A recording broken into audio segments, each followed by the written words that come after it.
This ends the Atari Basic Podcast. My guy ran around in this environment purely based on his collision with the environment that he was at. I like to think that made him more interesting, more spontaneous. He wasn't pretty. He was just a little stick man, but he ran around with a certain flair and he reacted to the environment. This is an interview episode of Antic, the Atari 8-Bit Podcast. I'm Kevin Savitz. And I'm Rob McMullen.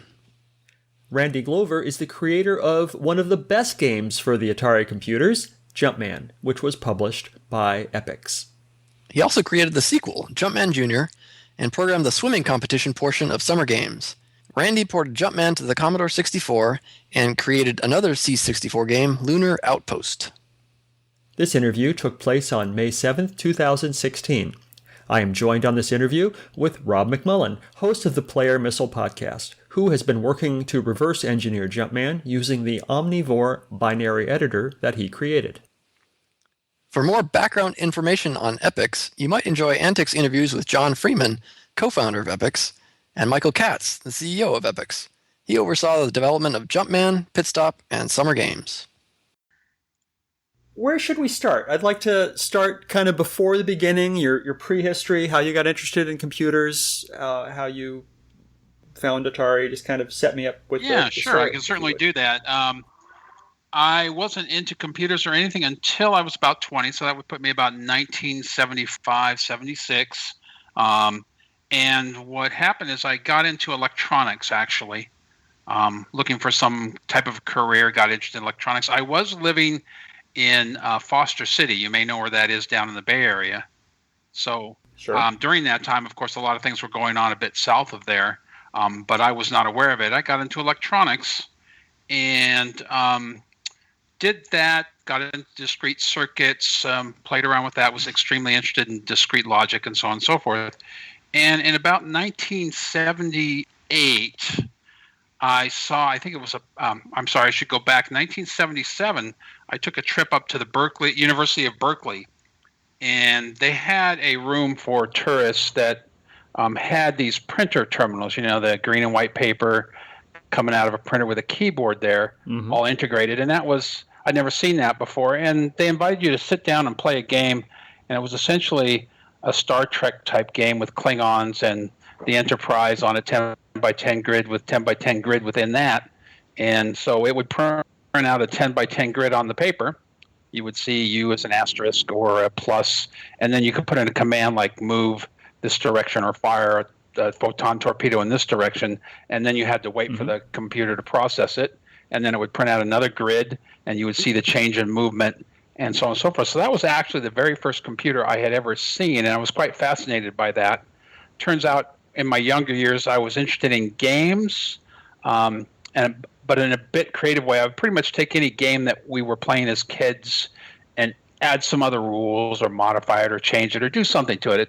Apparently, I was a restless soul, and was more interested in having fun changing things than not. So when I saw that thing in 77, for a while there, I actually tried to mimic it with discrete logic because I didn't know computers at that time.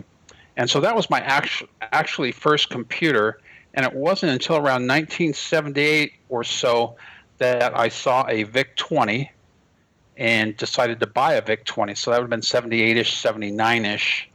I didn't do a lot with it at the time, but it was my first computer. And what games they had at the time didn't really interest me, and I didn't play it a lot. As I recall, it had a cassette loading capability, which at the time, of course, was awesome because you could put a program in it. I had managed to skip the age of computers where you would punch in a code and hit write for an 8-bit instruction, and you loaded your 64 bits or bytes of instruction and hit run. That was going on in 75, 74, and so on and so forth. So the VIC-20 would have been my very first computer that I actually played with. And again, my working life was electronics, early fax machines, and early cash registers in and around the 80s. And I decided I wanted to get a better computer because I could not stand the cassette. And so I decided to buy a TSR-80. And of course, that was a black and white computer. I think 64 kilobytes of RAM. I don't remember what that was. And that was, of course, a business type computer, not a game computer as the VIC-20 was. And from that, I wrote my first computer game in BASIC on the TRS-80, black and white, nothing fancy, dot moving around the screen, trying to either maneuver and or hit things and or miss things. And that was my first gaming experience, really, of writing that in a computer. That would have been around 1980-ish, perhaps 1981. Was that in BASIC or in BASIC? assembly? Yes, and I have a little story of that because I assume you guys are as interested in, or perhaps more interested in software than hardware. I had heard of this thing called machine language, and since I was not into computers, this was secondary information. I really didn't know what that was, but I had heard that it would make the ability to make games run more quickly. And at the time, Microsoft had a manual that was the instruction set. I didn't know what that was at the time for, I believe it was the 8088 processor. And I thought, well, I know computers. I wrote a little basic program here. So I put down my $100 from the local Radio Shack and actually bought their technical manual for the 8088. It turns out what it was. And I flipped that open and went through that, and I didn't understand a damn thing that I saw. I was shocked. I was confident I would know or understand some parts of this, and the magical world of the guts of the computer would be revealed to me. I've written a basic program. I know things now, right? And then, exactly. That was exactly my experience. So I was really shocked and dismayed. So I put the book down, and every day I would pick it up and flip through it, and pretty much every day nothing would come to me. The boxes, the A, the B, the X, the Y, each page with this weird verbiage up at the top. I just didn't know what it was, and I didn't have any resources to understand what it was. And I can't remember exactly what it was, but about 3 weeks after I saw something in the beginning and I understood. It came to me that these were instructions and that I was actually making this microprocessor execute these at the most basic electronic level.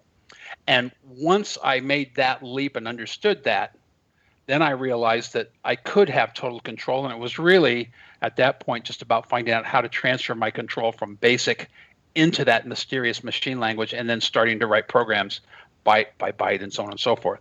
So that was really my transition from, basic, easy to understand to really being well, I wouldn't say I was really a computer programmer, but as you can imagine, a whole magical world opened up to me when I realized I had total control of this machine if I wanted to. And I realized then why they talked about performance boosts and so on and so forth. So at that point in time, I started looking into the microprocessor, or the 8080 or the TRS-80 registers and so on and so forth. And without that experience, I would have never moved on to Jumpman, because everything after that would have been assembly language to do anything substantive after that. So that was my early getting into the computer.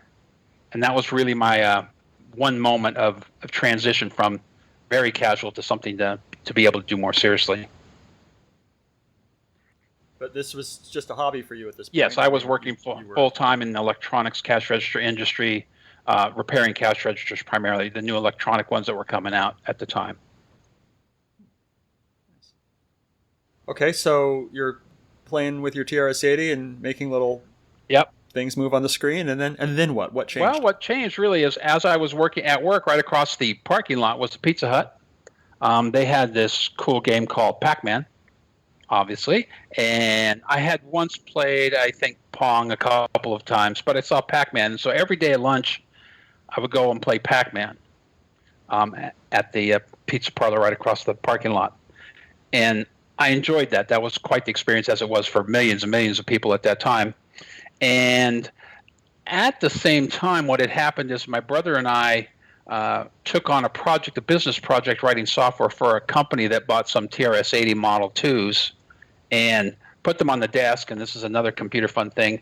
The owner bought 3 of them, very expensive at the time, heard that they would do inventory. So he put it on his desk, he booted it up, and he typed in a part number and hit enter. And of course, nothing happened. And he didn't understand why. Right. And so we knew him through a common person, and my brother and I decided to write software to do the inventory for him on the TRS-A Model 2, and as well on the as well as to integrate them in a local area network, which was going to be RS-45 at the time, because, as I said, I wasn't hardware. So that was another interesting programming experience. But here was this game stuff that I was playing, and ultimately transitioned from Pac-Man. They changed the game out to Donkey Kong, which shouldn't be of any shock considering what Jumpman actually is. And I became interested on how I could make a color game as opposed to the black and white game in assembly language. And so very specifically, my brother and I had a certain amount of money. We went down to a store that sold computers, and you'll know the two models, the TI-99A and the Atari 400, and they had both of those in the store. And I made up my mind that I was going to buy one or the other, and I was going to take it home and find out what it could do now that I understood assembly language and had written some assembly programs on the TRS-80. I picked up the TI-99A, not the Atari. You made the wrong choice, sir. The good news is I had it in my mind that I would take it home that night, work with the technical manual, and see what it could do. And at the time, it had a lot of promise, right? It was very colorful, had a lot of things. But ultimately what it did, it was character set based primarily, and I did not like the physical layout. So as per my plan, I gave myself 24 hours, and the next day I took it and turned it back in for a refund and bought the Atari 400. And that was a critical change, of course, for me, being that Jumpman came out on the Atari series first. So sure. That's what I bought. I modeled my game after Donkey Kong, of course. I used the name, called it Jumpman. I'm told that the word Jumpman was on the Donkey Kong console, or he was called the Jumpman at one point in time. And I don't ever recall lifting that name from there, but it's very possible I did, or subconsciously pulled the name Jumpman from it. And I sat down to write my version of Donkey Kong. And that's what originally I wrote in. I had 13 levels at the time, and all written in assembly language using the Atari 400's sprite characteristics, color, I think 16 color graphics, and so on and so forth. Wow. And did you do it using the standard 400 keyboard? Yeah, the chiclet or the flat keyboard. Yes, that's why I didn't buy it initially. I didn't like the keyboard. The TI-99 had actual buttons. This one did not, and I don't think the 800 was available at that time. But yep, that's what I did. And I should say I wrote most of the software on an Apple IIe. I had one of those off to the side, and that was using the same microprocessor, and I could compile the software and transfer it over and run it. And so I was doing everything with a disk-based system at that time. Wow. And so that took me about 4 or 5 months to put my 13 levels together to understand that I could master the graphics and the sound and so on and so forth. And then what I thought is, well, maybe I can make some money at this. There's a lot of people playing computer games, and I really didn't know anything about the computer industry at the time. So I grabbed a computer game magazine, because games were quite popular at that moment, even though I didn't purchase very many of them. And I looked in the back, like you look in the back of magazines for business opportunities and so on and so forth. And there were a couple of different advertisements for basically asterisk, will buy your game. So did you see the automated simulations or EPYX ad in one of those magazines? There was an automated simulations EPYX ad at the time. Good, your homework, automation simulations before EPYX. And there was also a Brotterbund ad as well. And the first company I went to was Brotterbund, because they were up north in the Santa Rosa area. And I didn't know one of those guys from the other. I didn't know anything about gaming companies or the gaming industry. So I went to them and went and met a gentleman who I got to fire up and show my game. And he goes, oh, well, that's kind of cool. He told me that, they'd had a couple of game programmers that made lots of money. One bought a Maserati with his money and so on and so forth. And that this looked like a decent game. They'd be interested in taking it on. And he went to describe how they would want to add the polish and do this to it and have their programmers look it over and make some enhancement to it and so on and so forth. So, okay, I didn't know anything about the gaming industry, but he had promises of riches and fame and all that good stuff. The next day I'd gone down to automated simulation, which was at that time called EPYX, and met a gentleman there. His role was the same thing, evaluate new games. And he looked at it and go, oh, this is awesome. He hopped out. He went and had someone else come look at it. He says, oh, this is great. We got to have this game.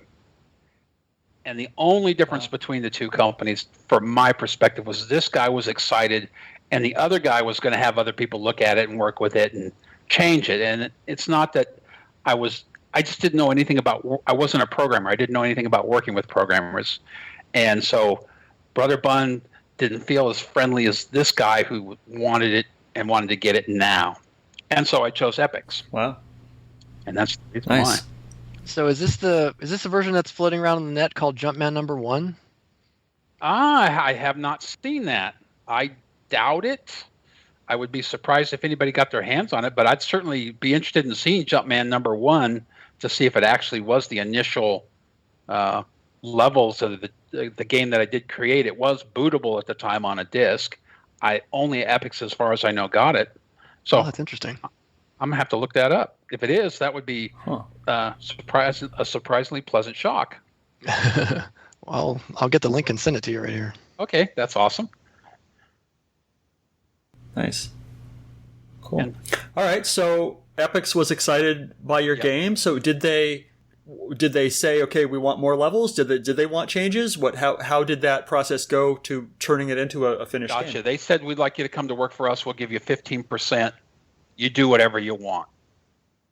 I said, well, heck, okay, I'll do that. Didn't know anything, but they let me do whatever I wanted to. I got down there. The company itself was in transition from their tactical strategy games. Automated Simulations was known for that. I guess Dragon Riders of Pern and so on and so forth. And they were just trying to make the transition to the exciting world of action games. And so I happened to come in at just the moment they were trying to find something that they could put their hooks into that would be an action game. And of course, Jumpman qualified for that. I was excited.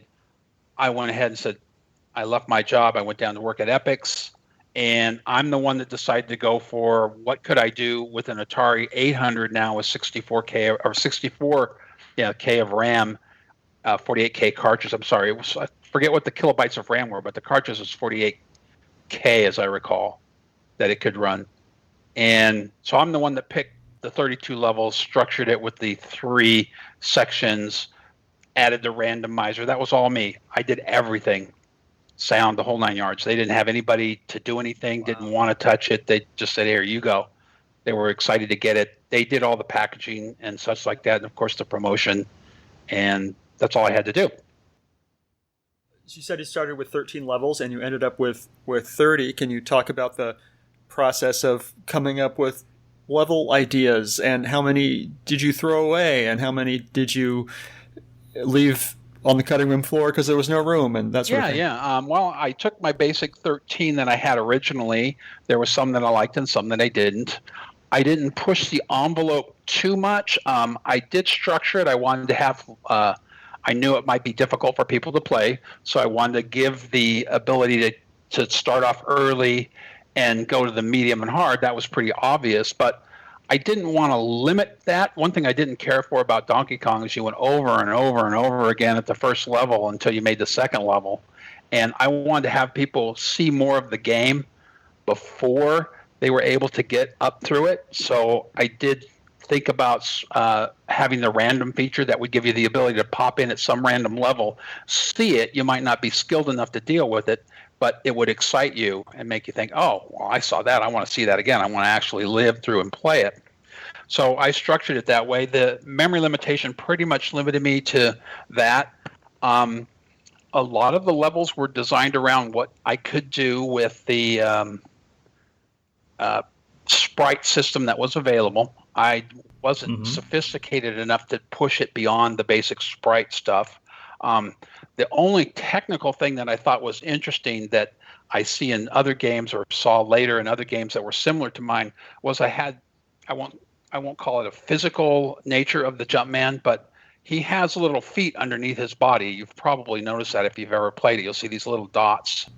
And the gravity of my game is simply if there's a collision between a background character and the body and the feet, then I'm going to move him up one. If there's not, and just the feet have one, I'm going to keep him still. And if there's nothing, he's going to fall. And so his navigation through the entire game is purely based on that rule, with some exceptions for the ladders and the ropes and things of this nature for snapping purposes and to make it look good. He falls and dangles and hangs and rises up or goes down purely based on that rule. There's no pathing for him. It's all based on the physical nature of the ladders and the girders and the ropes around him. Wow. And so we've been calling the feet. I'm sorry, I didn't mean to interrupt. No, we've been calling the feet the shadow. Yes. And I've been wondering this whole time why you dedicated an entire one out of basically 5 players to the shadow. Why was it so important that he had a shadow? It seemed, but now it makes more sense if you're measuring that separately from the Jumpman to figure whether he should be falling or not. Correct. Yes, the Atari had collision detection on all the sprites, and you could tell what color it was colliding with at the moment. So I would use the complete second sprite, if you will, which seemed to be a waste of time, waste of energy, for his feet to detect a separate collision from his body, what he was touching versus what the body was touching. Wow. Cool. And so I think that lent, in seeing some of the other games at the same time or later, they were more path-based. It appeared like Donkey Kong, traveled at this angle up these things. My guy ran around in this environment purely based on his collision with the environment that he was at. So I like to think that made him more interesting, more spontaneous. He wasn't pretty. He was just a little stick man, but he ran around with a certain flair, and he reacted to the environment. And many of the levels, I put things that would challenge him in terms of his ability to jump and grab and catch or fall or trip around his environment based on those simple rules. Awesome. I'm asking the same question again. Oh. Did you having ideas that you couldn't implement because you couldn't do them technically, or were there ideas that you put together and then went, "This isn't so fun," and threw them away? Yeah, that's pretty much in terms of design. I can't recall exact inspiration. There were some things I wanted to add to that. I would say I pushed the limit in terms of using the sprites when I would develop the puzzle levels. I wanted to have something that was consistent across each, that when a person saw it a higher, the intermediate or advanced section would go, "Oh, I've seen one like this." That was, I'm giving you specifics now, the robot levels. There was one for each one. Each of the pathing characteristics of the robots became more intense and more, they were smarter at the higher levels. There were the puzzles. There was also a set of levels where there were other things moving around in there, such as dragons on one. I can't recall the other two. Bats, I think, was one of them. And then most of them were the physical aliens, challenges of navigating, getting to the targets and capturing them. The most innovative I thought were the funnest were the one called hailstones, where they fell from the top and you had to climb up, because those were just bouncing units that dropped right above your head. And so obviously it was easy to avoid them if you were standing on the ground away from the tower structure that you had to climb. But as you were climbing the structure, they would bounce left and right.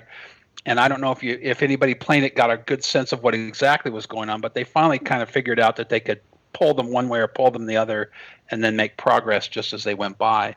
Another fun one was the can't recall the name of it, but where the targets actually moved. And that was also a technological challenge for me, because I would replace the static background target with a sprite that looked exactly like it as you approached it, and then send it running away. So it looked like the static targets were all alive, when in actuality only one sprite would be moving at any one time. And of course that was a fun one because it was a bit random. They were at the corners. You weren't always successful, but it was kind of fun chasing or anticipating chasing them down. Yeah, Runaway. That's there's the name. That's a fun level. Yeah. Every one of them were designed about what I would like to see in it. I didn't think of anything too grand, like what would other people. If it felt good to me, I wanted to keep it. Did you get feedback from people who bought the game? Not Not really. I mean, we had a couple play testers that played it a lot. They were a lot better at it than I was. But virtually nobody said, oh, I like this or I don't like this. And that whole game was rolled out as I built it with no other input from anybody else. There was no creative input, no technical input at all when I was at EPYX creating this. Wow. So a few play testers and that was it. Yeah. So everything you see there came from me. In just working with the environment, I was learning how to write the software as well, what I could do. And of course, I built the foundation, which is, if you've looked at the code, and it sounds like you probably have, how to build a level fairly efficiently, make it be able to be varied, but there's a lot of standard stuff behind it. Hooks into having every level be able to have its own custom actions during the process and so on and so forth. The foundation kind of both gave me the ability to do things, and it did limit me as well. I didn't really think outside the box in terms of the design foundation. I knew I was going to build levels once I picked my pattern and such. There was one level I'll always remember I wanted to do, but technically it was too difficult for me or too much horsepower, and that was where there was a pool of water at the bottom, and there would be a shark swimming around in it. And then, of course, at the end, there would be a couple of targets down there that you had to jump from above, and that would be one of the exceptions where you actually fell and dove into the water as opposed to fell and died. And then toward the end of the level, that was the last thing you wanted to do. And I never could quite get that to work the way I wanted to. So that concept I always remember, but never made it into the game. Nice. So how did you create the levels? Did you create a level editor for yourself, or were you just coding it by hand? Just by hand. I would graph paper. Yeah, graph paper. I would lay it out generally. Of course, then I would put it in the pattern generator, have it come up, fix it, and I pretty much knew how high he would jump and how far he could jump, so I could design the terrain around those characteristics. Initially, I'm not sure I had the ropes. I think I had just ladders and platforms on the very first version. The ropes were added later to add a little more dynamic element to it. Hand done, put it in, run it. It ran, okay, fix it if it was broken, move through, get that one done, move on to the next one. No level editors or tools to go off of. Wow. So you said you developed this primarily on an Apple II. Yeah, an Apple IIe. Compiled it there. Wrote the code and did the compiling, and then shot it into the target on disk, and then ran it by basically booting up in BASIC and doing a sys to the address where the code would reside in the Atari. So with like a serial cable or something, was there a transmission that you get it over there? Not that I recall. I think I was doing it on the disk. I was able to write the disk and put it over onto the other one. Oh, you were able to write a Atari format disk on the Apple? I wrote and stored all my code on the Apple. You're testing my memory. How did I get that over? I don't recall. Because you're right. I know the disk format wasn't the same. I wasn't working with cartridges at that time. And I don't recall using a serial connection. So that's a mystery at this point in time. I don't recall how I got the code over. But I never wrote any of the code itself, except for possibly the very first version on the Atari 400 itself. Once I had to write it at home before I worked for EPYX, I was writing on the Apple IIe because it was more conducive for code writing. Oh, for our Apple but I can't friends, recall how. Oh, sorry. I was just going to say, for our Apple II friends, do you remember what compilers and stuff you used on the Apple? No, I'm afraid I don't. I know I did have a very expensive battery backed up RAM disk on it that saved my bacon a few times. I would write it in there and save it in there and then back it up to the actual floppy from time to time. And that's how I kept that alive. I like the idea of just being able to keep it running and running and running.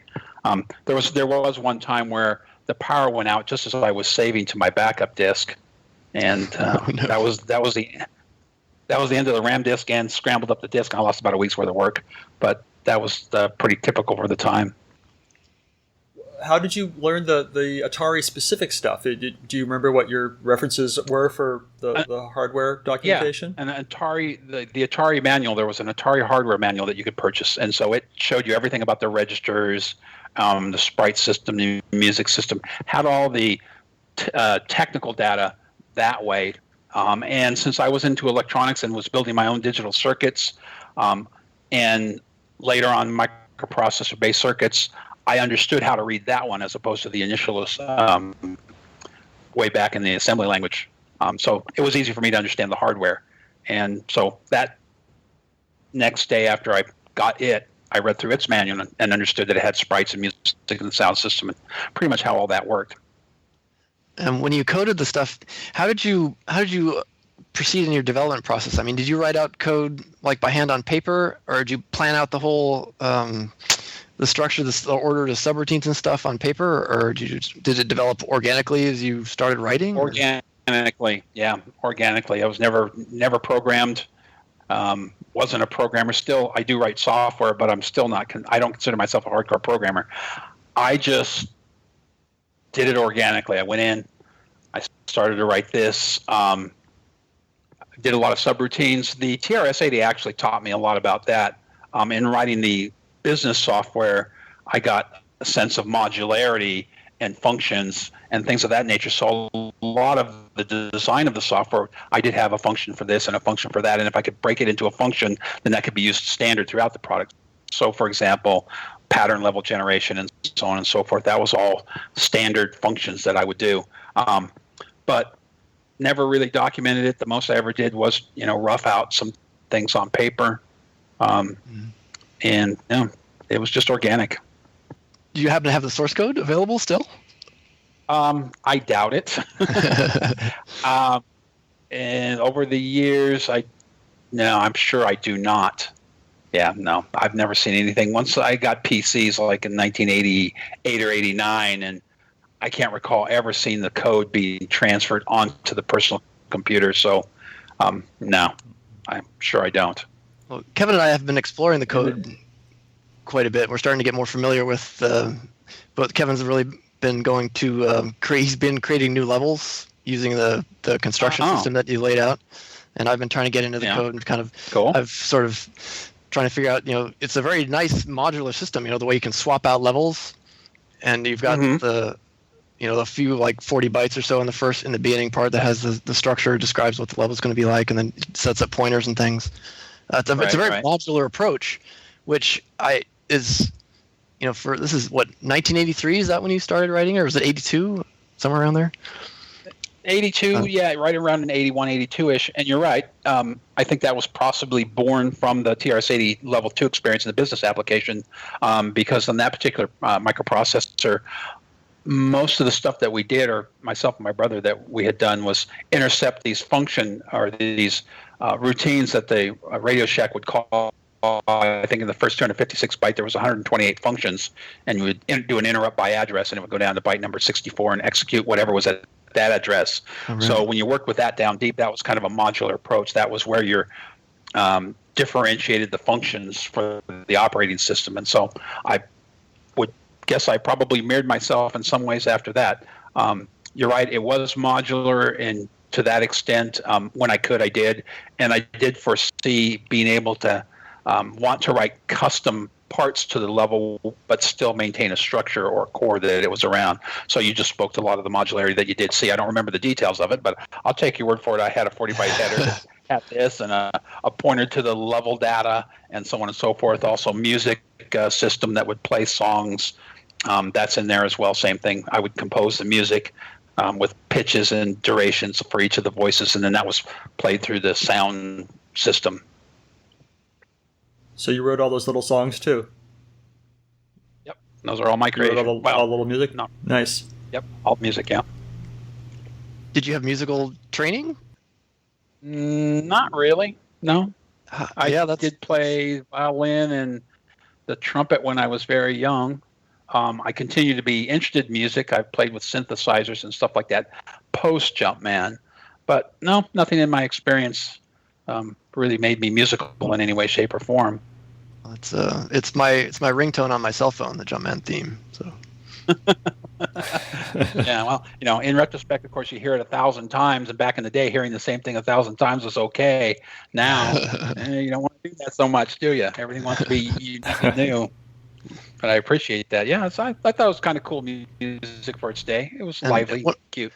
Yeah, and one of the things we're finding too is that as we go through the code, multiple things can be played at the same time as well. You've got like a system that it all plays in the vertical blank, so it's you can play while other things are going on. But it seems like as I've been hacking, I've made a mistake, but two sounds can play over top of each other and they don't conflict. Mm-hmm. Oh, in terms of I think it's a two-tone. I don't remember two-note, possibly more than that. Each of the sound. I think each of the songs is composed of two voices. I use the word voices. I didn't use it at the time. But at least two. So there's a harmony or a bass or whatever. I just remember two of them created. Yeah. Yeah. Anyway, when we screwed something up and caused it to play two songs at the same time, it was just like, okay, fine, and seemed to like find available channels and just do it. So yeah. Well, I don't remember how many voice channels there were. Maybe there were 4, and I designed it that, but I don't recall ever doing more than 2 myself. And perhaps I left a couple over for the sound effects. If it was playing during the level, which I actually don't think I did ever play any music for that. So it's possible, again, back to the modular approach or making things general purpose. That is one of the things I still continue to like to do in terms of software. I read somewhere that Jumpman sold about 40,000 units. Does that sound about right? That's possibly right. I would estimate that I made around $250,000 off that game. So at about 15%, $50, $60 per, that could be about right. Yeah. Yeah. Wow. It was quite popular, never as popular as I wanted it to be. Back at that time, they had the Billboard game charts and such. And I think the highest that game ever got was 6 on the chart, number 6, possibly number 3 once. But I was just a few months away of making a whole ton of money, and I didn't know that till much later. That's your segue to ask me why was that? Yes, well, we're going in a different direction than I was planning to. But yes, what happened? Miner 2049er. You've probably heard of that one. Mm-hmm. Sure. That was released about 3 months before mine was. And in many ways, they were similar. It was a platform game that you walk through levels. It was quite different in terms of its play. I didn't really care for it. But that one did make the number 1 while I was sitting down between 3 and 6. And somehow I had moved this along 4 months earlier. I might have been the first guy out of the gate with that type of game. And so we could have flopped positions. But anyway, I'm not sour grapes about it. It was just an interesting observation. Right. Several people had similar ideas around the same time, I think. People were writing games left and right. Yeah. So you said something about something happened that you brought a lot of money in later? Did I misunderstand? Yeah, you must have misunderstood. No.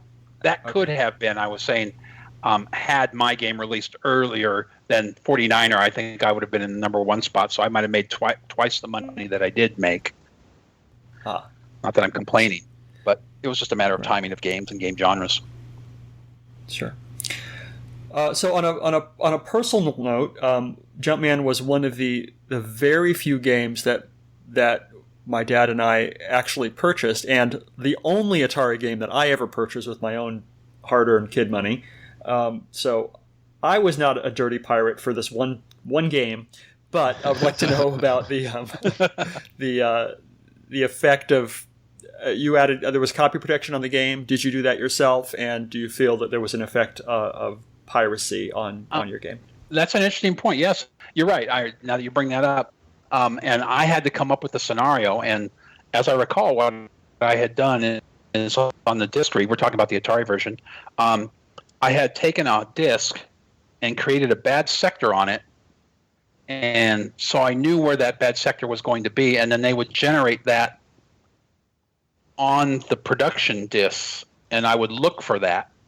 So when I would read that sector, it would actually come up bad, and I would expect that to come up bad, and that's how I knew it was a legitimate copy, because it was a bit difficult to create a bad sector for the non-technically aware to get around that copy protection. It wasn't perfect, but I think for its day, it was probably fairly effective to keep the casual guy from just duping the disc, because it had a bad sector on it, and they couldn't duplicate the bad spot. Right. But pirates pirated it anyway. Did you I don't know, were you annoyed at the time? Did you feel like they were stealing money out of your pocket? No, Were you aware? I wasn't even aware. I mean, it could have been going on.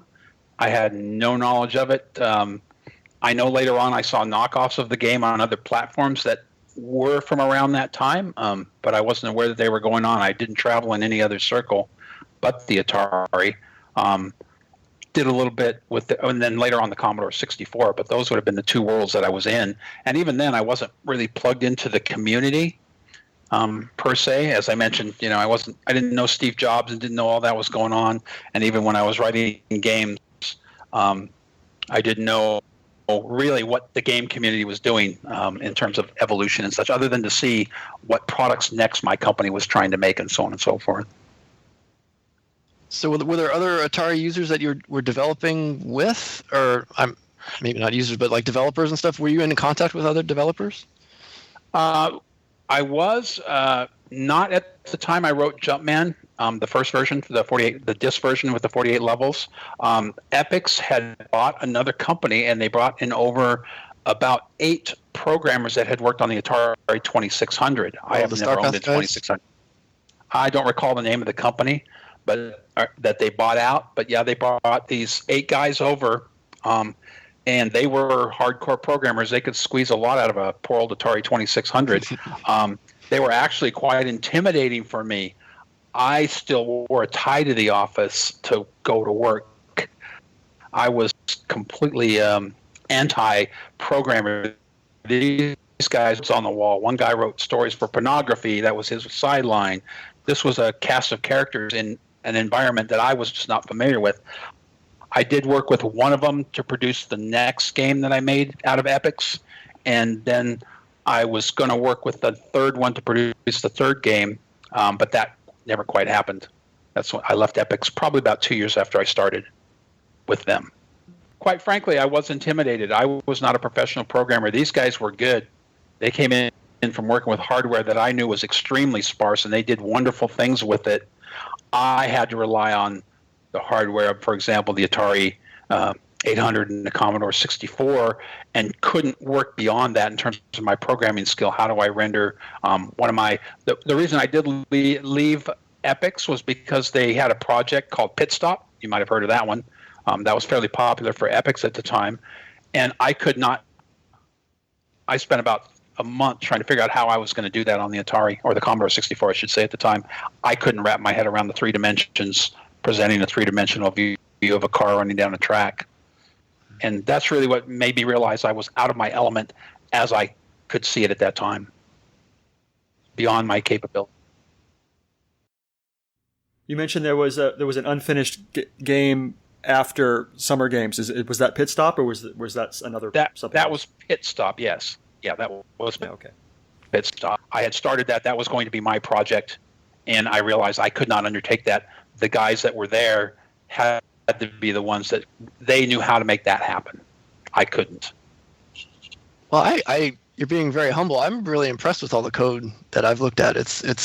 I mean, for instance, the vertical blank. You don't use a single vertical blank. You rotate through like a set of 10 vertical blank interrupts.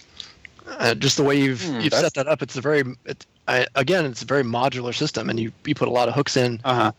So I'm terribly impressed with your code. I think it's great. I'm just still exploring just the fringes of it, but it's awesome. Well, I appreciate that. I have another story related to the vertical blanks that's EPYX related, and design related. Please. The other product, the game that came out after Jumpman, but before Summer Games and Pitstop, was called Lunar Outpost. You guys ever heard of it? No, not me. Well, nobody else has either. It went into full production. They did the box, the whole 9 yards, sold it. It didn't sell very well, but it would be my second game. And the game came about, and you'll probably appreciate this story. We had a new CEO coming in to EPYX from Coleco, and he wanted action games.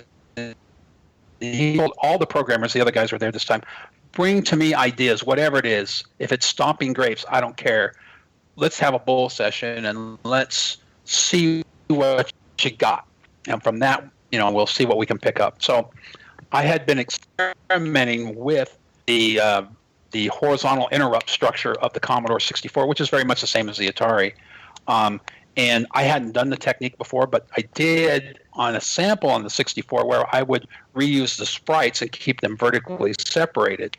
So I could make 16 or 24 sprites on the screen by, at the right moment, as you can tell, moving the position of the sprite and putting it in a new location.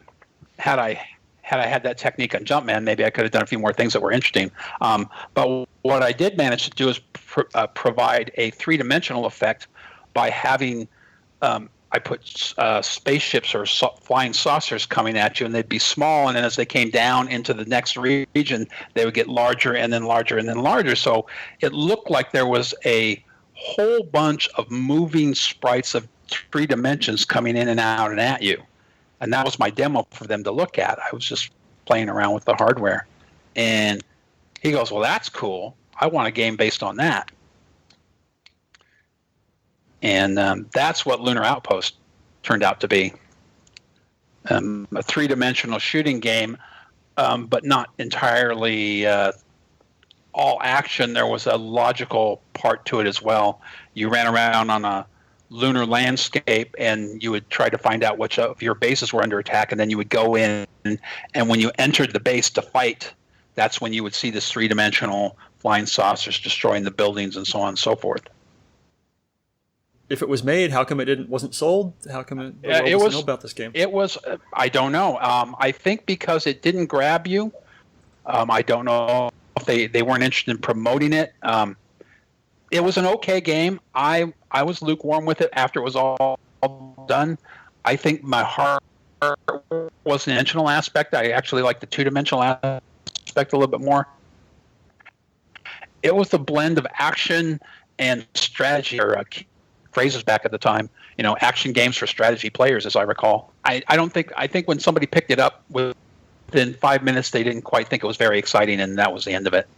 But it was my second game, and it had some characteristics. When you see 20 or so flying saucers on a Commodore 64 screen, it's visually exciting for its day. But you got to get there through this strategy part. Jumpman was out the door, and then Lunar Outpost, and then Jumpman Junior was next? Oh, Jumpman Junior actually was next after Jumpman. That was just a cartridge version. I was squeezing in some new content in a smaller 16K cartridge. Right. And it was nice to have a cartridge format because at the time not everybody had that hard drive. Sure. So was this a directive from the publisher saying, okay, we need a cart version for people who don't have disk drives, or was this you going, wow, I've got more level ideas that didn't make it into the original game? Or a combination of the two. Why? Yeah, to have people on the 400 be able to just plug in and go and still have the Jumpman experience. And I still haven't seen all the levels because that game doesn't have a randomizer and must be played linearly. And it is a bit rough. Yes, it does get rough out there about level 6 or 7 or 8. Yeah, I might have changed that had I known how tough it actually was to get to the last ones. Do you remember how you had to change the code to stuff it into the 16K cartridge? Not so much. I think it has the core engine. It was just about cutting down the code that handled the custom elements that you see in the other 30 levels on the other game. With those not present, I believe it's actually pretty much exactly the same engine. So it was just about creating enough, scaling down the content to fit the cartridge. Oh, that's good for us. They were thinking about trying to maybe bring those levels back into the original Jumpman code as well. No, that would be interesting. Yeah, you can probably do that fairly easily. I think you'll find this exactly the same structure. I don't recall writing much code for that other than cartridge boot up or anything like that. It was really just about content. Plays exactly the same otherwise. So that would be possible to rescue whatever, I think, the 10, 11, and 12 on that one and have somebody actually see what they are. Nice. In my looking around, it seems like there's you change some things in the level descriptors to save some bytes, but it's largely the same, but not. I couldn't just copy and paste it to make it work. So yeah. But that'll be an interesting project for the later. So, did you also make the Commodore 64 ports of the games? Mm-hmm. I did. Completely. Yeah. That Awesome. wasn't that difficult. Mm-hmm. As I recall, they were very similar in architecture. Once I changed the core stuff around, how to work with the sprite engine, how to deal with the sound engine, and so on and so forth, it went fairly smoothly. And yet there are couple levels on the Commodore that aren't on the Atari, and I think vice versa. My assumption was always that those were due to technical differences on the machines. I believe you're correct about that. I can't recall which ones they were, but as I recall, there were a couple that I couldn't use. I want to say, no, I think Runaway was on the C64. But yes, I believe you're right. There was technical issues that prevented an exact copy from working. It was about the special content for each level. It wouldn't work well or wouldn't translate to the 64. So it was largely the same code, it sounds like? Essentially, yes. Engine? Yeah. I mean, I started from scratch, but I could easily copy the code from one to another and make whatever modifications, because it was all really hardware level modifications primarily. Were you still developing on an Apple II by then, or were you on a C64 developing for the C64? No, I was still on the Apple II at that time. Yeah, it was an environment I was comfortable with. Great for writing code. I never had a C64 Atari compiler, ever. Never seen one. Wouldn't know what it looked like, even today.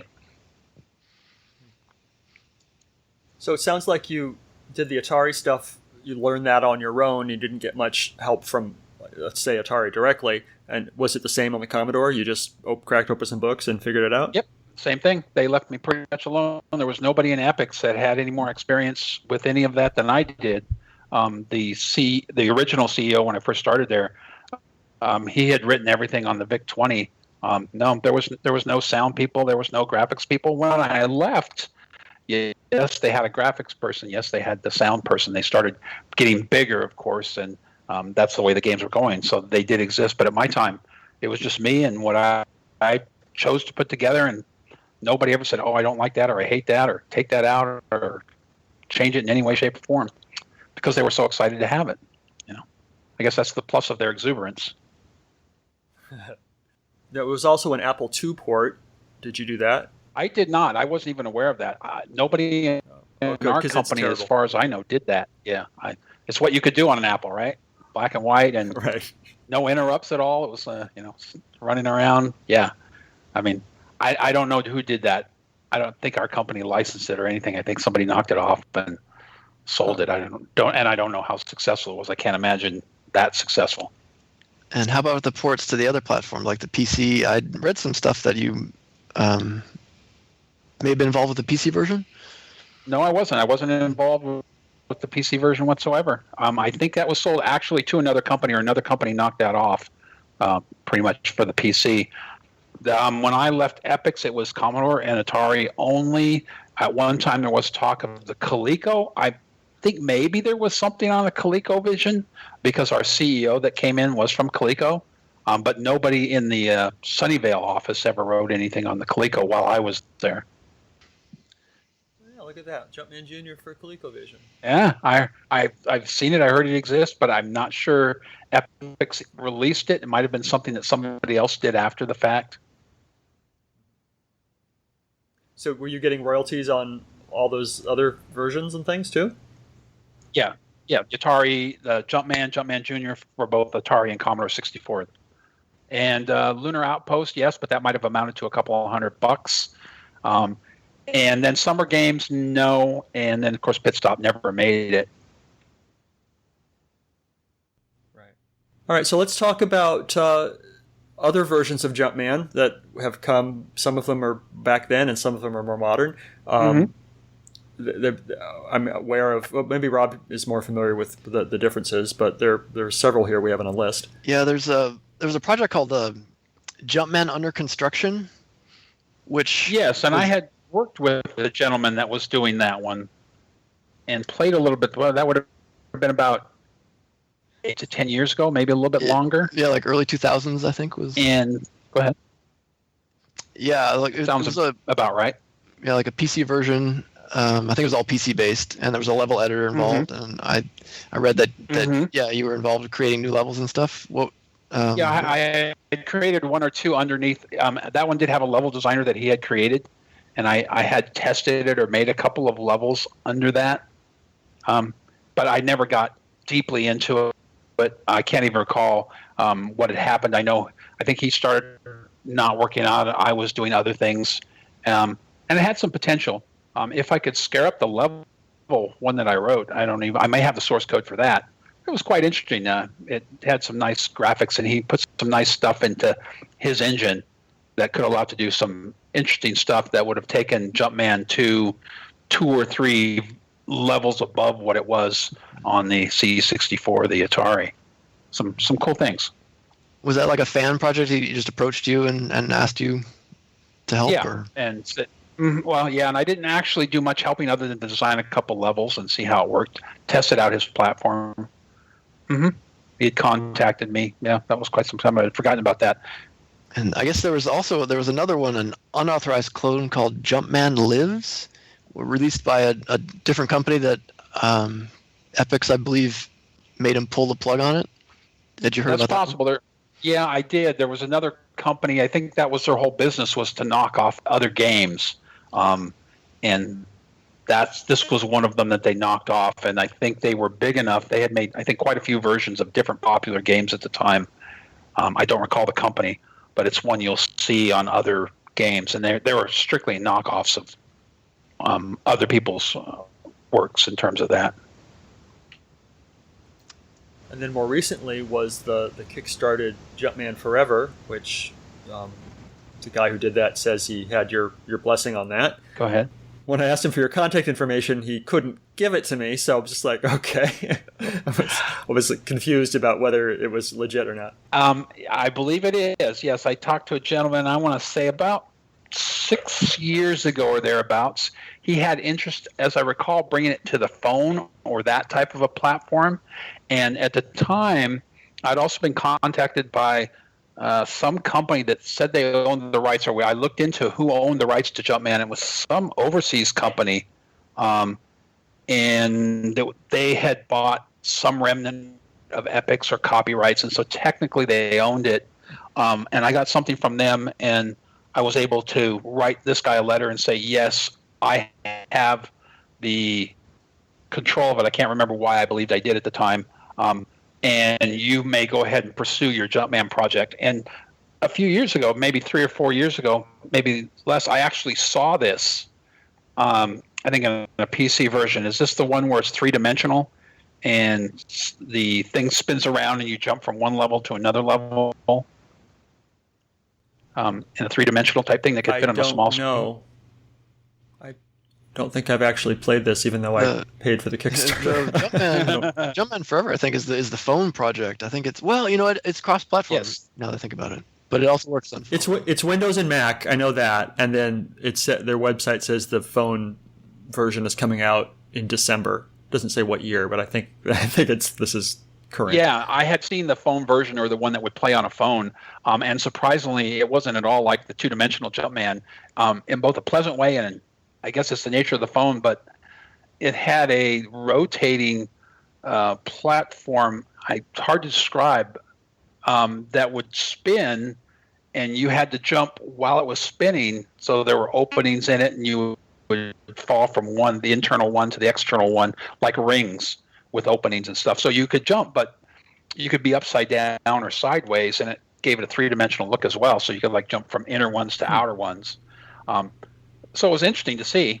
It did have the word Jumpman, and I believe that's from that particular project. And I did give them the go-ahead that, as far as I know, I had the ownership of Jumpman had reverted back to me, and I gave them the go-ahead to do whatever they wanted to with that. To see, because I didn't have any monetary stake. I didn't know how far that was going to go. And I wanted to go ahead and encourage them to go ahead and develop whatever they saw in terms of a vision for that. Does this continued interest in Jumpman surprise you? No, I guess not. I suppose, I think it's just a fun platform. People that played it when they were younger, I've met a few people that have, and everyone says, oh, I love that game. And that is what Jumpman was. It was built in a way that people just intuitively loved or felt good about. And it might not have been the most technically executed project, but what that meant for me as an author is I was able to convey my sense of fun to the people that played it. And that was the whole thing. In fact, I still to this day think in terms of, is it fun to play? Is it interesting? I've never been one, as you can tell by the development of the game, to sit back and say, well, let's just do this or let's just do that, or this is technically cool or such like that. And in fact, my favorite game or games are those things that I just find, for lack of a better term, fun. And so I think Jumpman hit that mark from way back in the day. And if somebody can produce a newer version and use the Jumpman moniker and make it fun, that would be cool. After Lunar Outpost came Summer Games. How did you get that assignment, and how did that go? That was a project that I worked on that multiple programmers did because it was divided into events. One could write the code for an event independent of another event. And so I wrote the swimming event in Summer Games. So I was credited with that part of it. And I thought that went pretty well. It was a little weird to make a swimmer, but I thought, I was able to execute that because it was really a two-dimensional platform, still based in the sprite level, something I was comfortable with at the time. I don't recall ever receiving any royalties for that. At that time, we were lock, stock, and barrel owned by basically the CFO from Coleco, and so they were driven by what names can we put out, what's the big name we can get, what license can we buy, and that would have been about 1984. So as a programming challenge, it was interesting to develop the control for it, but that's all that was really interesting about it. Did you do any other games after that? Nope, nothing else since. Everything's been business related. I got into personal computers after that from a business side, and in the personal computer industry per se. So I got sucked into IBMs, which until the last 15 years weren't really game friendly. And of course now they're quite game friendly, but no, all computer business, and never really missed it. I do play a game that's been around for 15 years. I did get into MMOs in the late 1990s, and that genre I enjoy a lot. I played most of the major ones on and off over the years, but I still like one of the old ones that's been around for a long time. I still play Asheron's Call, and it's been around for 16 years now. But again, I like the feel of it. It's friendly. I don't like, in terms of designer, I don't like scripted things, and that's my beef about most games today. I'm sure when they sit in the boardroom and decide what they're going to do, they want to know what the experience of the end user is really going to be, down to a very small detail, I believe, at this point in time. And although the experiences can be awesome, I'm sure first-person shooters, some of those are great fun, but they keep you sandboxed, and they keep you under control through the entire experience. And I like to think that Jumpman or any other game that I would ever develop would try not to do that, because experimentation and running into things that are both awesome like a discovery or horrible as a discovery, I think, is what makes a game truly fun for people. Now, I'm a bit older, obviously, so I've lost touch with millennials, and I'm sure that may not be what they would want to hear. They would probably drop your game in 2 minutes if it killed them within that space of time. And so from a marketing perspective, I guess that would be a horrible design choice, but I'd be willing to go through that, but of course it's not my money. Well, that's one of the things I've always liked about Jumpman, is that you didn't have to take it in a linear fashion. There might be different ways to solve a level. You could do one side then the other, or with a couple of exceptions like figure it and things. Yeah. You could take it from the direction you wanted to, and that was always cool. Yeah, and I never designed them to be run in a certain way, other than, you're right, a few of them I did. It was all about, let me start you here, let me give you an environment, and then you see what you can do. I didn't know what I thought would be the optimum for it until I actually played it, and I wasn't the best at it, trust me. There were those few play testers that were much better than that. Only thing I do regret about the game is I would have liked the sense of the points meaning more than they actually did. In retrospect, I would have spent some time really thinking about scores and that they were or were not meaningful. Now, maybe that would fly in the face of, hey, this is just fun to play and I really don't care what the score is. But I think that would have helped it a bit in terms of bragging rights. For example, we're talking the technical details, but the grand puzzles, their rewards and their time constraints should have been, I should have spent time bringing those out more, making them more to the forefront, because they were meant to be like a showpiece, and the scores that you got never really reflected that, as did the timing. There wasn't enough differences in the timing or scoring of one level. If you could get it 20% faster than the next guy, that wasn't a big advantage. And I think in retrospect, I would probably scale the points, not linear, but scale them based on toward the end, it becomes more important. And if you can shave off 10%, that's a significant bonus to your scoring. That would have probably been the only change I would make in the original game. Otherwise, I'd let the play go on. So how did your time at EPYX come to an end? Oh, I left. Got a trophy. They said, thank you very much. It was a nice party. And I went. As I told you, I went actually because I realized I was not going to be able to compete with real programmers. That was really why. I probably would have stayed if I had had success at wrapping my brain around Pitstop, for example. I probably would have still been there.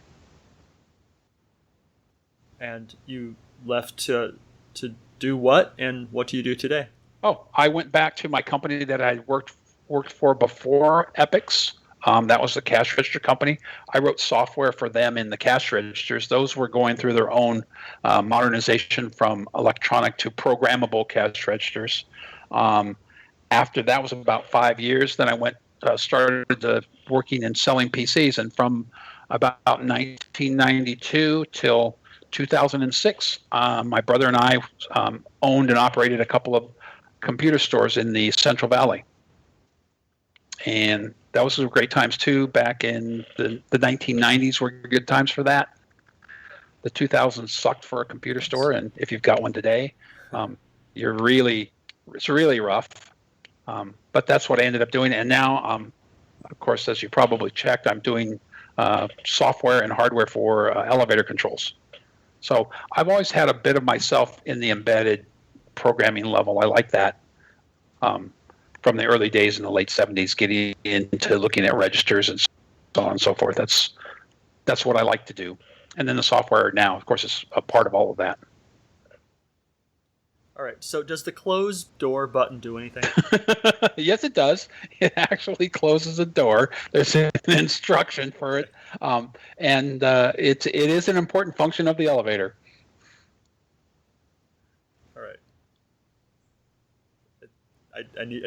Needed to know. I know it was off topic, but no problem. Those are the kinds of things that we mentioned now. Go ahead. You mentioned your brother a couple of times. There was a man named Roy Glover who did the music for Mule. I'm wondering if you're related to him. I am not. My brother is Rick Glover. He is not a programmer. He was with me, and we worked in the same company in the early 80s. I worked with him in doing the software for that TRS-80 Model 2, but he never got into the games. He wasn't part of my Jumpman experience, and as he is not a programmer per se, he knows how to write some code, but he went off to do other things. I'm still close to him, but we had split even though we lived together in the early days of Jumpman. He went on to do regular work, and I went on to play around with games for a few years. Mule was a game I liked, by the way. Very fun in its day. Yeah, that's a good game. What other games did you play on the Atari back in the day? Not that many. Mule was one that I liked. What's that other one? Oh, gosh. Berry Bucks. Don't ask me why. If you recall that game on the Atari where you have to drop bombs and dig a hole and get down there and get the things. Every time I touched the edge and went, shh, I jumped in, and I just loved that experience about how weird it was and how free it was. Mule and that one are the only two I remember. I tried some of the others, but those were classics for me in those days, playing them. Nice. Do you still have an Atari machine? I do still have one. I bought one about 8 years ago. Made sure I had one, and I have a Jumpman game in the box, and they're out in the garage somewhere. I don't pull them out. I fired it up about 8 years ago. Played around with it. Said, "Oh yeah, I remember all this. This was cool." Of course, it worked, and it was all nice. And but I don't have any particular desire to play it. And I've shown it to my friends once, and that was enough.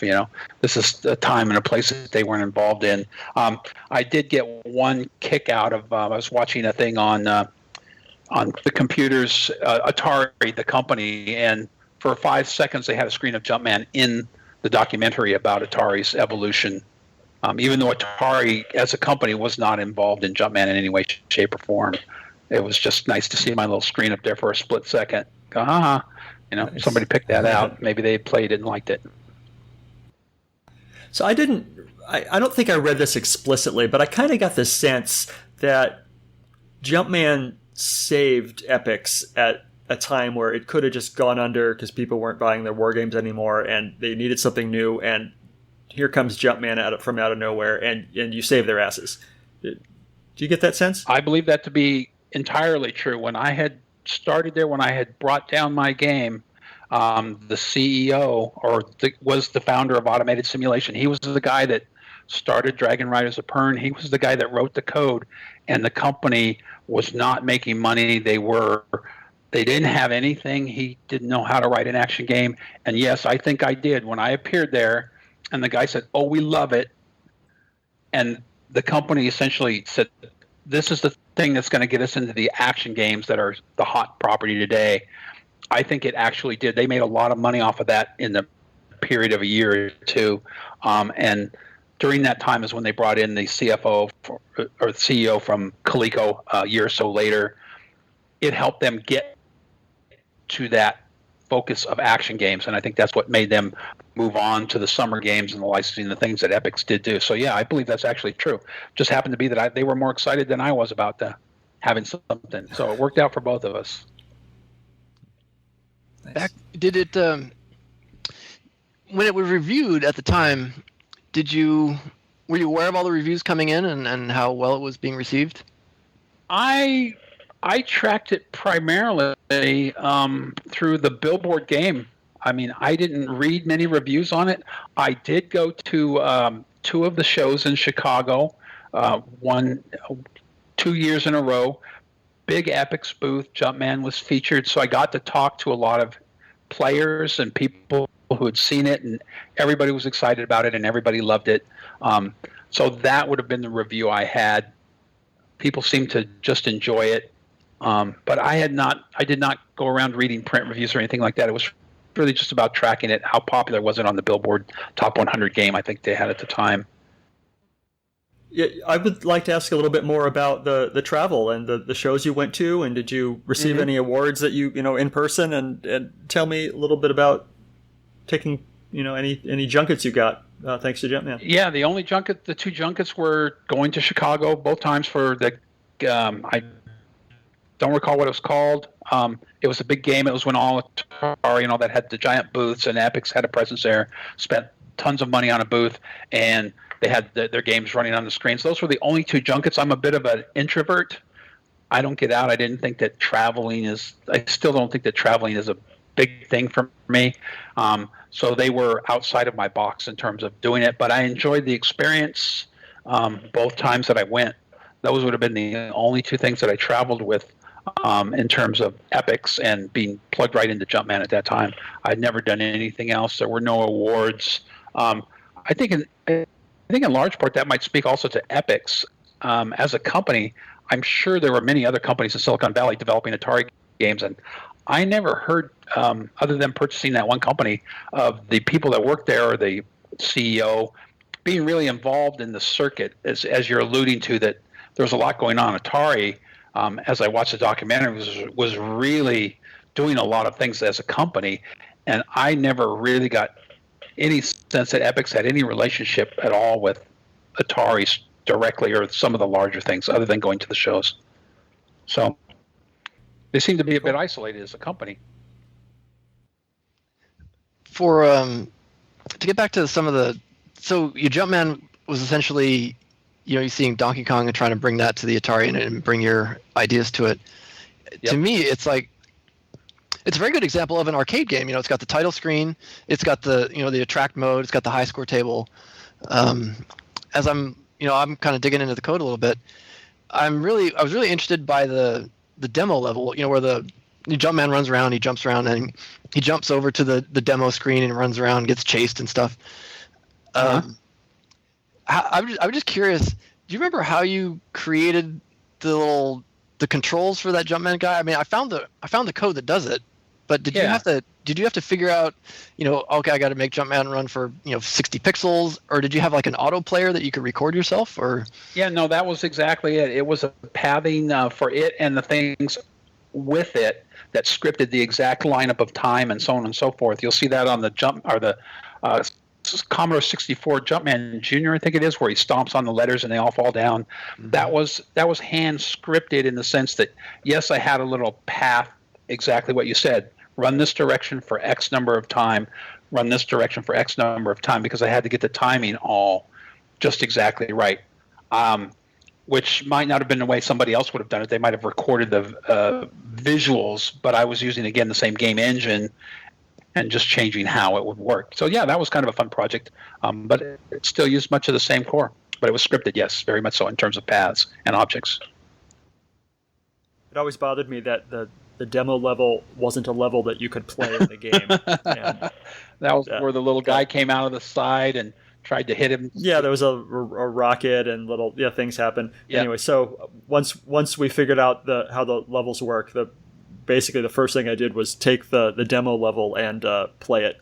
Of course, the little baddies can't kill you, but I could jump around all day and just play the demo level myself. So yeah, I guess that wasn't right of me, was it, to put out things you couldn't actually see? I never thought about that. It just looked like a fun demonstration of what you might. It was supposed to be kind of enticing to see it, and I think it did do that. Oh, it was, absolutely. Yeah. Yeah, I mean, just like an arcade game that would lure you in to put your quarter in. It's the same. Yep. It was just meant to be a visual interest. Yep, indeed. So yeah, I mean, as we've alluded to, we've been working with the code a little bit, and I have to ask if could we convince you perhaps to write some new levels for the game? You might be able to. That would be an interesting experiment. I actually would think that would be fun. It would be nice to look. Did you reverse engineer the source code? You have it in a way that you could send it to me? And it's been a lost art for me. How do you guys do that? I'm somewhere through. Actually, I wrote a tool, a disassembler and hex viewer and stuff. Actually, my goal was to reverse engineer Jumpman. I wrote this whole tool to do it, and that was the reason I wrote this tool. So I've got a bunch of notes. Kevin and I have I think 25 pages of notes typed up so far. It's not in a state where I can recompile it, so I'm still kind of patching the binary. Gotcha. Inserting type up some assembly code and stuff it in there and then run it again. Right. But I'm definitely working towards the idea where I could pull it all out and then just have the actual source code and recompile it all. But I'm not at that state yet. But it might be. For the it would be a fun experience to do. Mm-hmm. And as for the levels, I mean, yeah, I have written a description of how your level descriptors work, and which is what I did yesterday when I published the first new Jumpman level in 33 years. And I just coded it by hand like you did, just right in the hex editor. But yeah, it's something that can be done now. So good. I'd love to see what you did. I'd love to see your new level, see what it looks like, and go, wow. Is it play on a PC? I assume not an actual Atari. It plays on an actual Atari, but there are Atari emulators, so that you can just dump the ROM and play it on a PC. Yeah. Right. Yeah. So it's not a great level. But it's something. It's a start. So. Yeah. I'd love to take a look at that. You've reminded me also of the Jumpman Under Construction. I may have that on the PC here somewhere. It was about 7 years ago or so, but it might be interesting for you guys to take a look at that too, because in the style of Jumpman, he built a level creator that had quite a few more things that you could do with it in terms of his engine. So it might be a fun perhaps a project for us to look at and say, well, I wonder if we can recreate the experience of Jumpman in a newer format that can bring more interesting visuals to it. It's not, it's not anything super sophisticated, but as I said, it's 3 times more interesting visually than the original Jumpman. So yeah, I'd like to do that. That would be fun. I'd like to see what you guys have done. Revisit some of my old code, perhaps. I've forgotten a lot about it. I do remember some things, and then put together some type of publish something where people can add to it and make changes to it. That'd be kind of fun. Yeah, that'd be great. If you could send a message to the Atari computer community that still exists, and you can right now, what would you tell them? Or just to the people who played Jumpman.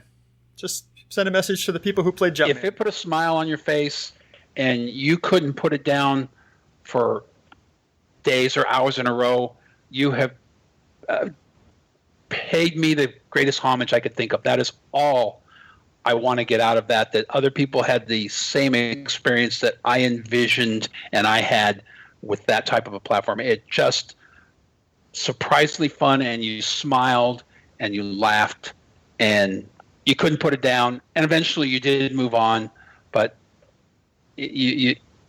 that's it. If you tell me that that's what the experience you had, I've heard that a few times. I've heard it from you, and I've heard it from others, that when I was younger, I played this and I couldn't get enough, and it was just great fun.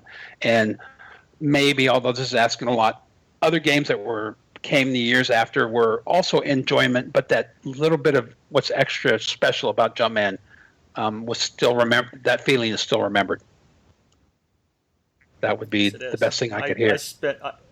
All right. Yeah, I spent hours playing it with my dad, and it was just like, bonding time. It was a great game, and it was great spending time with him. And yeah, you said people have moved on. Some of them have moved on, but clearly some of us haven't. That's right. Moved on. I have too, but that experience is it transcends playing a game. Let's put it that way. That's the way I would like to remember the Jumpman as being. It could transcend playing a game, whatever that means for each individual that did it. Sure. Well, I think that's about all I have. Rob, do you have any more questions? No, comments? Thanks very much. I have so many great memories of the game, and thanks for all you did for writing it. I appreciate that people still remember it, people pay attention to it, and that you've taken the time to track me down and let me talk a little about, as I say these things, it's great for me as well. Brings back a lot of fun and pleasant memories the whole time. Send me what you have. You got my email address, and I will endeavor to look up Jumpman Under Construction, what I had for that, because I think you'd be most interested in seeing what that gentleman did in terms of trying to keep Jumpman alive, and what actually can be done with his platform that fills that void. Be kind of cool. Awesome. Thank you so much. And I know you said you don't have it, but if in your basement or your attic you find your design notes or any old floppy disks, you need to let us know. I will rummage through my oldest PC, and I'll spend some time thinking about where that might be. And that would be it would be cool for me to see it. Having a couple guys that take interest in that would be also interesting for me to review it, because you're telling me information I have long forgotten, and to have an actual copy or a printout of that, I'm not saying it's impossible, unlikely, but if I do, I'll certainly be sending that to you by UPS overnight courier, or I might just attach it to an email and shoot it to you. All right, great. Thank you so much, Randy. I appreciate your time today. All right, gentlemen. Thank you, and appreciate it.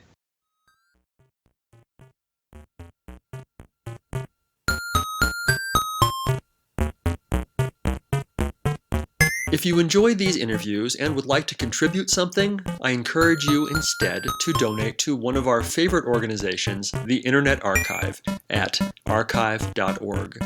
The Internet Archive is a nonprofit digital library with the stated mission of universal access to all knowledge. They've done incredible things to preserve computer history, including hosting thousands of programs in an in-browser Atari emulator, creating the Wayback Machine, and offering full-page scans of countless Atari computer books and magazines. Make your tax-deductible contribution at archive.org/donate.